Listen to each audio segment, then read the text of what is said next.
Hello students, मैं Rajesh sir science school of mathematics की तरफ से आपका स्वागत है। मैं आपको अभी इंडेफिनिट इंटीग्रल की पूरी सीरीज़ बता रहा हूँ। तो मैं इसके पहले इंडेफिनिट इंटीग्रल्स होता क्या है, उसके फॉर्मूलेस और उसके कुछ बेसिक्स क्वेश्चन आपको मैं बता चुका हूँ। अब मैं आपको इंडेफिनिट इंटीग्रल्स के डिफरेंट मेथड्स बताऊंगा और उस पर बेस्ड आपको क्वेश्चन बताऊंगा। अगर आपको लेक्चर्स में किसी भी तरह का डाउट हो तो आप कमेंट में लिख सकते हैं, और आपके तरफ से अगर कोई चैप्टर का डिमांड है तो वो भी आप कमेंट में लिख सकते हैं। तो मैं पहले वही टॉपिक्स का बना के आपको मैं लेक्चर्स दे दूँ। और आप मेरे टेलीग्राम चैनल भी ज्वाइन कर सकते हैं, वहाँ आपको और भी वेराइटीज़ ऑफ क्वेश्चंस, आपके डाउट एंड लाइव क्लासेस के ऑप्शन सारे चीज़ आपको वहाँ मिल जाएंगे। और अगर आपको मेरे अच्छे लग रहे हैं तो मेरे चैनल को लाइक करें, सब्सक्राइब करें और कमेंट जरूर से दें कैसे क्या लग रहा है। इंटीग्रेशन के मैं कुछ आपको मेथड बताने वाला हूँ बेसिकली, कि इंटीग्रेशंस आपको आप किस किस मेथड से कर सकते हैं। तो बेसिकली फर्स्ट जो इंटीग्रेशन होता है, इंटीग्रेशन बाय सब्स्टिट्यूशंस, जो कि अपन डिस्कस करेंगे। डायरेक्ट सब्स्टिट्यूशंस भी कर सकते हैं और इनडायरेक्ट सब्स्टिट्यूशंस भी कर सकते हैं, स्टैंडर्ड सब्स्टिट्यूशंस होते हैं। और आपके सेकंड मेथड जो है integration by part, this is the most important methods. And third one is the integration by partial fractions. And fourth method is integration by successive reduction. तो ये सब सारे method upon one by one पढ़ेंगे और इस पे best question की practice करेंगे। तो आप मेरे लेक्चर के साथ बने रहे, आपको बेस्ट तरीके से और इजी वे से मैं आपको इंटीग्रेशन बताऊंगा और ज़्यादा से ज़्यादा क्वेश्चन की प्रैक्टिस मैं आपको बेसिकली करवाने वाला हूँ। जैसे मेथड ऑफ इंटीग्रेशंस में फर्स्ट अपन पढ़ते हैं सब्स्टिट्यूशंस मेथड पढ़ते हैं। तो सब्स्टिट्यूशन मेथड, मान लिया कि एफ दिया हुआ है, उसका इंटीग्रेशन आपका क्या है, जी एक्स है। तो अब और F A X plus B D x का इंटीग्रेशन क्या, मान लिया जी एक्स प्लस बी, और एक्स के कोफिशिएंट से डिवाइड करते हैं बेसिकली इंटीग्रेशंस में। अब जैसे इसका प्रूफ कैसे करते हैं, अब क्या करो कि आप ए एक्स प्लस बी को टी मान लेते हैं, टी मान लिया। अब इसको डिफ्रेंशिएट कर दो तो बी का डिफरेंस तो जीरो हो जाएगा और ए एक्स का हो जाएगा A D x equal to D T हो जाएगा, ठीक है। और ए को इस साइड भेज दिया। अब क्या कीजिए, ये सब वैल्यू सब्स्टिट्यूट कर देते हैं और एफ एक्स डी एक्स दिया हुआ है, F of T A of A D T. A of A तो बाहर हो गया और एफ ऑफ टी का इंटीग्रेशन मान लिया आपका जी टी है। और टी आपने किसको माना, ए एक्स प्लस बी, तो टी की प्लेस पे क्या रख देंगे आप, ए एक्स प्लस बी रख दीजिए। तो this is the final answer. इसके कुछ फॉर्मूले देख लेते हैं सब्स्टिट्यूशंस मेथड्स के, बहुत ज़्यादा इंपॉर्टेंट क्वेश्चन में आपको हेल्प होगा। कि अगर मैं इसको F X is differentiable function हो, F F X differentiable function हो, मतलब F dash X upon F X, ये आपको ऑब्जेक्टिव्स में बहुत ज़्यादा काम आएंगे, मतलब जेई मेंस एडवांस वगैरह में बहुत ज़्यादा, या एनडीए की एग्ज़ाम में। कि अगर नीचे का डिफरेंशिएशन ऊपर वाला हो, नीचे का डिफरेंशिएशन अगर ऊपर वाला हो तो डायरेक्ट फार्मूला आप लॉग एफ एक्स यूज कर सकते हैं। मतलब अगर मैं इसको प्रूव करना चाहूँ तो एफ एक्स बराबर अगर मैं टी मान लेता हूँ, इसको अगर मैंने डिफ्रेंशिएट किया तो F dash x equal F dash x d x बराबर क्या हो जाएगा, डी टी। मतलब एफ एक्स को टी माना तो नीचे वन अपॉन टी हो गया और F dash x d x क्या हो गया, डी टी। और वन बाई टी का मालूम है आपको क्या होता है, लॉग टी। तो लॉग और टी की प्लेस पे क्या रख दें जो आपने माना था, एफ एक्स, अब प्लस कांस्टेंट। ये मैंने प्रूफ कर दिया। तो इस तरीके से भी आप कर सकते हैं। और अगर आप जेई मेंस हो, एनडीए एडवांस में अगर कुछ क्वेश्चंस आए तो आप हमेशा याद रखिएगा इसको, कि नीचे का डिफरेंशिएशन अगर ऊपर वाला हो तो डायरेक्ट फार्मूला क्या होता है, लॉग एफ एक्स होता है। अब कुछ और भी फार्मूलेज हैं, जैसे इसके पहले वाले लेक्चर में तो मैंने आपको बेसिक्स फार्मूले ही बताए थे। अब देखिए कुछ और भी फार्मूले। टेन एक्स का इंटीग्रेशन क्या होता है, लॉग सेक एक्स और कांस्टेंट प्लस सी। अगर आप इसको कॉस में लिखिएगा तो माइनस लॉग कॉस एक्स हो जाएगा। और कॉट एक्स का क्या होता है, लॉग साइन एक्स होता है फॉर्मूला। और सेक एक्स का क्या होगा, sec X plus log sec X plus tan X हो जाएगा।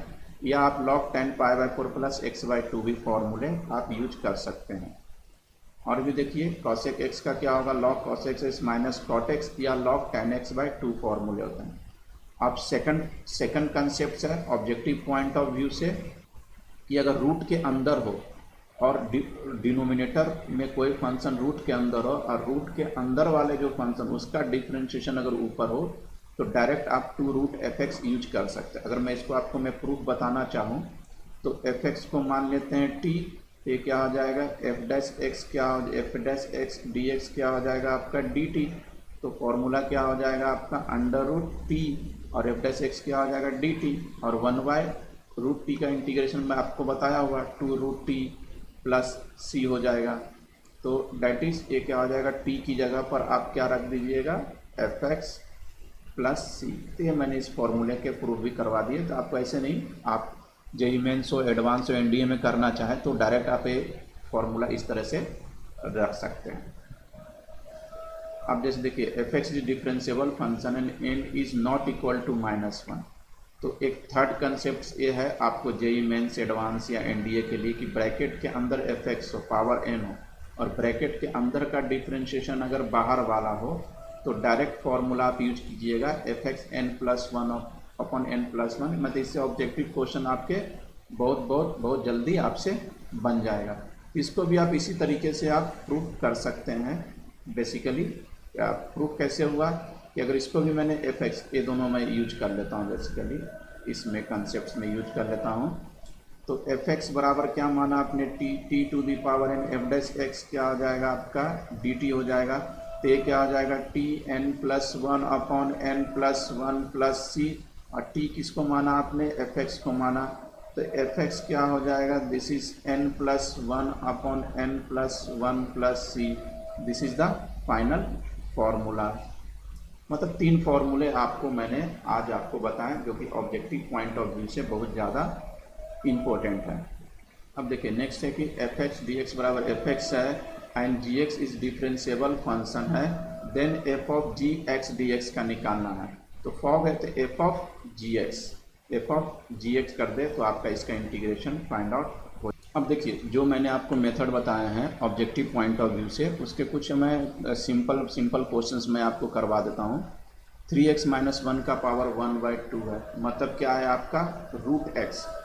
तो रूट एक्स मतलब रूट 3x - 1 बेसिकली है। तो आपका इसका इंटीग्रेशन करना तो ये तो आप डायरेक्ट भी कर सकते हो। सब्स्टिट्यूशंस में क्या कर सकते हैं 3x - 1 को t माना।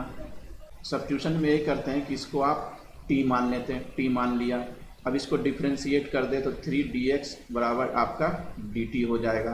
अब 3 को आप इधर भेज दें तो अब क्या कीजिएगा कि 3x माइनस को t माना तो t का पावर 1/2 हो जाएगा और dx की प्लेस पे क्या हो जाएगा dt/3 आप रख देंगे। दिस इज द डी का तो डायरेक्ट फॉर्मूला आपको मालूम है x to the power n का integration x to the power n plus 1 होता है। तो ये डायरेक्ट यूज कर देंगे तो ये आपके आंसर हो जाएंगे। और लास्ट में क्या कीजिएगा कि जिसको आप t माने हैं वो वैल्यू आप रख सकते हैं। नेक्स्ट क्वेश्चन देखिए आप इसके e to the power 2x। तो इसमें भी देखिए इसमें अगर ऑब्जेक्टिव के हिसाब से देखिएगा तो e to the power x का integration e to the power x होता है और इंटीग्रेशन में क्या करते हैं x के कोफिशिएंट से डिवाइड कर देते हैं। x के कोफिशिएंट से डिवाइड कर देंगे तो आपके फाइनल आंसर हो जाएंगे। लेकिन अगर आप सब्जेक्टिव पॉइंट ऑफ व्यू से सब्स्टिट्यूशन करेंगे तो 2x को t मान लेंगे और दोनों साइड डिफ्रेंशिएट कर देंगे। तो 2dx बराबर क्या हो जाएगा dt/2 और ये सब वैल्यू इंटीग्रेशन में रख देंगे।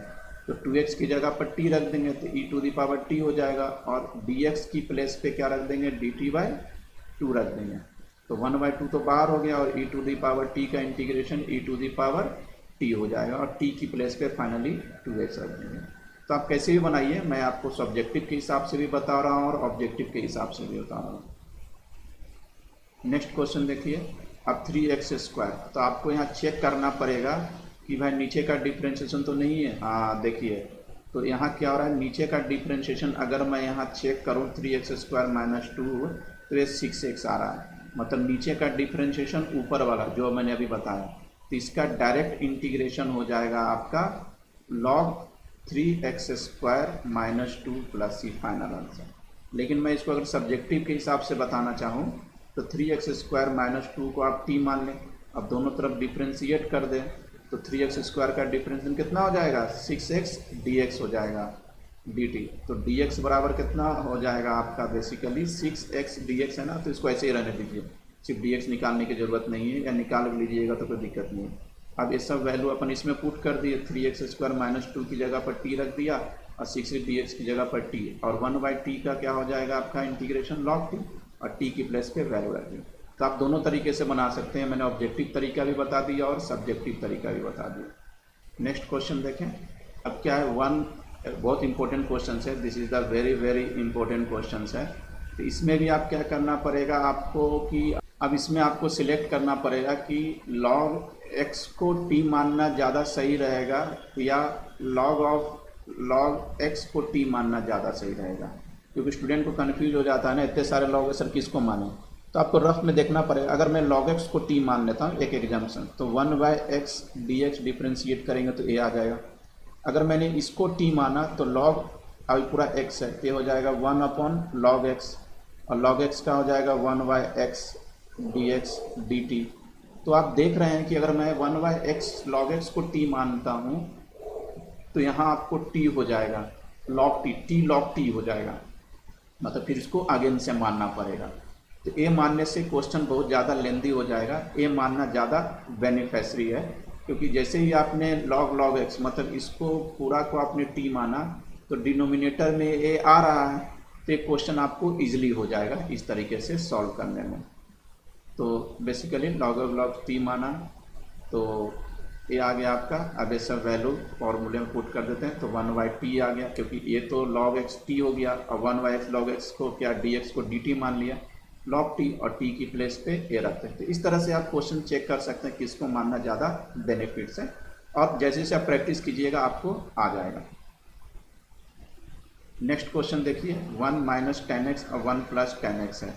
तो अब इसको आप t मानने से कोई फ़ायदा तो है नहीं, क्योंकि 10x का डिफरेंस sec² है, तो t मानना कोई फ़ायदा है नहीं। तो इसको एक चीज़ और कर सकते हैं, पहले ट्रिगो का फॉर्मूला लगाकर इसको आप sin x cos x में चेंज कर लीजिए। tan x का मालूम है, sin x cos x।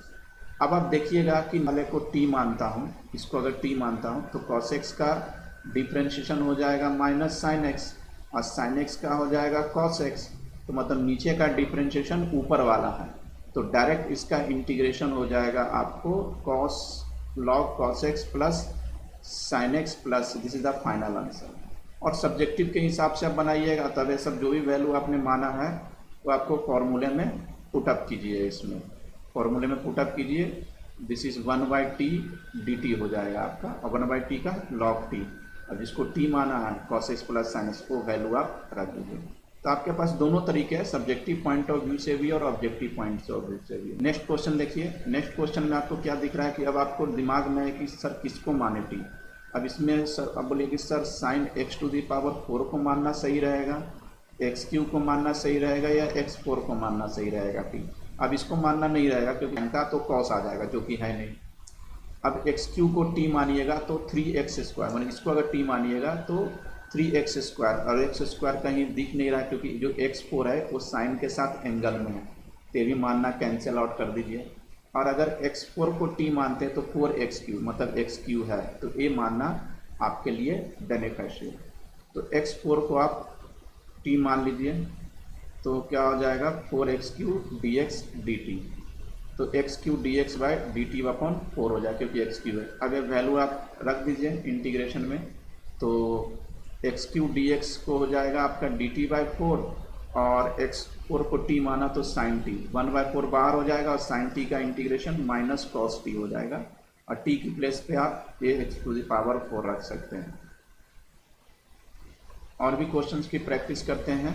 अब इसमें आपको किसको मानना, t जाना, e तो मानना जरूरी है नहीं, 1/x को मानेंगे तो भी होगा नहीं, क्योंकि -1/x² हो जाएगा। तो log x को मानना ज़्यादा बेनिफिट रहेगा, तो log x को t मान लेते हैं। तो log x को जैसे ही आपने t माना तो आप इसको दो तरीके से कर सकते हैं। एक तो आपने log x को आपने क्या माना, t माना, तो log x का हो जाएगा 1/x dx dt हो जाएगा। तो क्या हो जाएगा e⁻t dt, और e⁻t dt, और e⁻t का t हो जाएगा, और t आपने किसको माना, log x बेस e।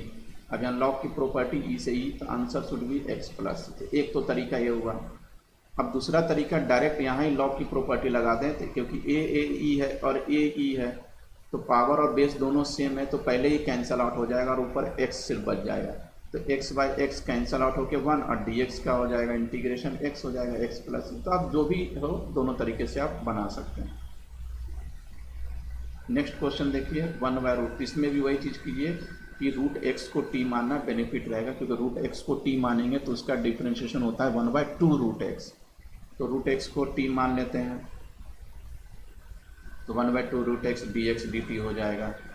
तो अब हो जाएगा कॉस टी हो जाएगा, और D x 1/√x D x 2 D T हो जाएगा। तो 2 तो बाहर आ जाएगा, और कॉस टी का इंटीग्रेशन हो जाएगा आपके पास साइन टी, और टी की प्लेस पे रूट एक्स रख दीजिए।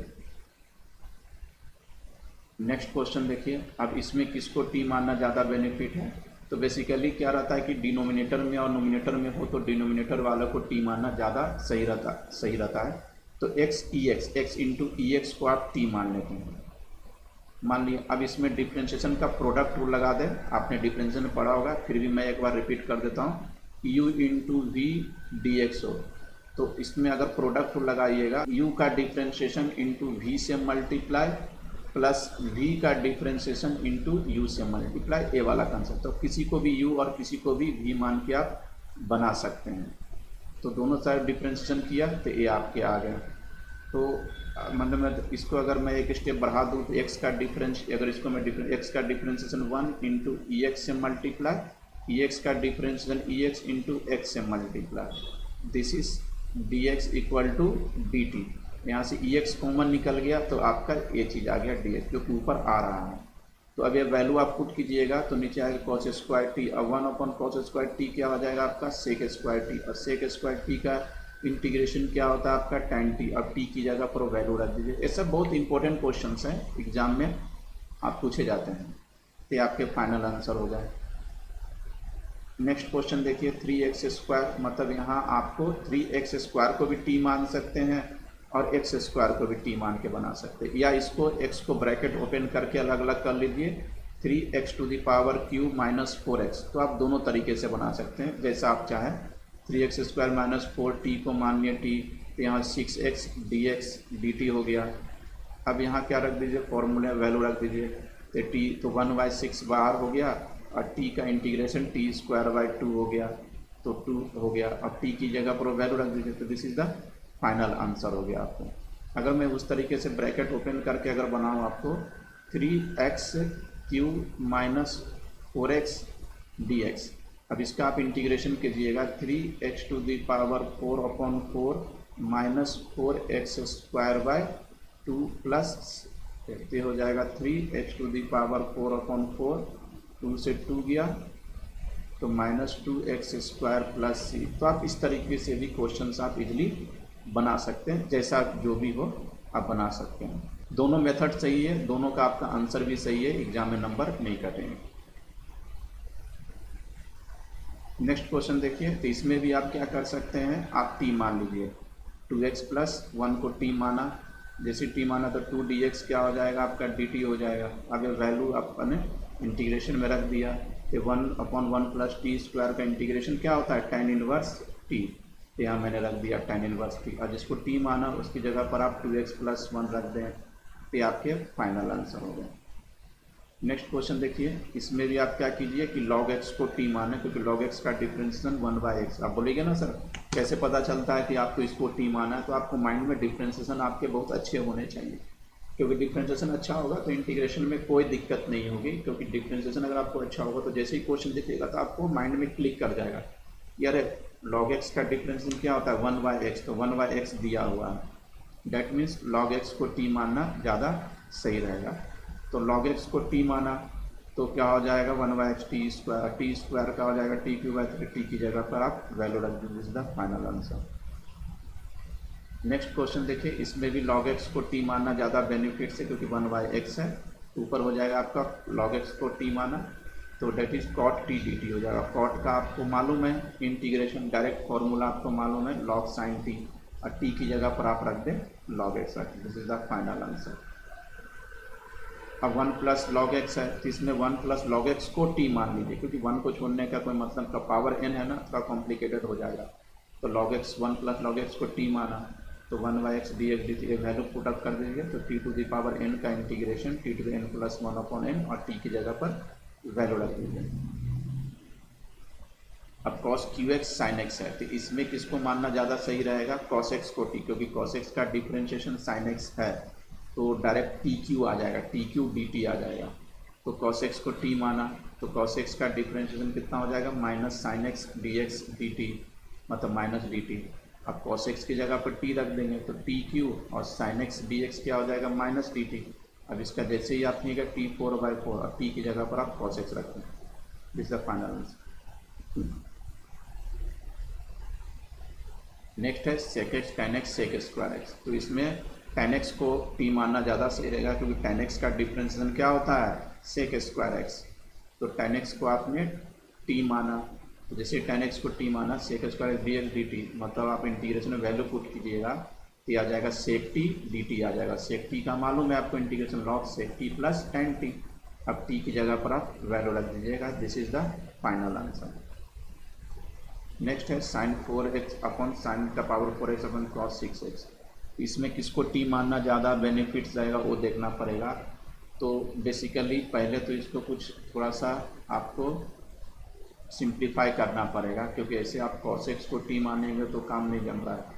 तो एक काम करेंगे sin 4x, तो इसको पहले आपको कैसे क्या करना पड़ेगा? तो sin 4 अपॉन cos 4, ये हो जाएगा आपको tan 4x, और नीचे बचेगा cos स्क्वायर x, तो 1 अपॉन cos स्क्वायर x कितना हो जाएगा? sec square x। तो अब आप tan x को t मानिएगा तो ये क्वेश्चन आपके लिए सिंपल हो जाएगा। ठीक है, अब tan x को t मानिएगा तो ये आपका t to the power 4। This is the simple, this is the final answer. तो ये मैंने आपको सब्स्टिट्यूशंस मेथड्स के बहुत सारे क्वेश्चन आपको मैंने प्रैक्टिस करवाए। आगे मैं इसी तरह से आपको नए नए मेथड बताते जाऊंगा और क्वेश्चन आपको मैं प्रैक्टिस करवाते जाऊंगा। और आपके तरफ से अगर कुछ क्वेश्चन की डिमांड है तो आप मेरे टेलीग्राम चैनल पे डाल सकते हैं, मैं वहां आपके डाउट आपके क्लियर कर दूंगा। Thank you.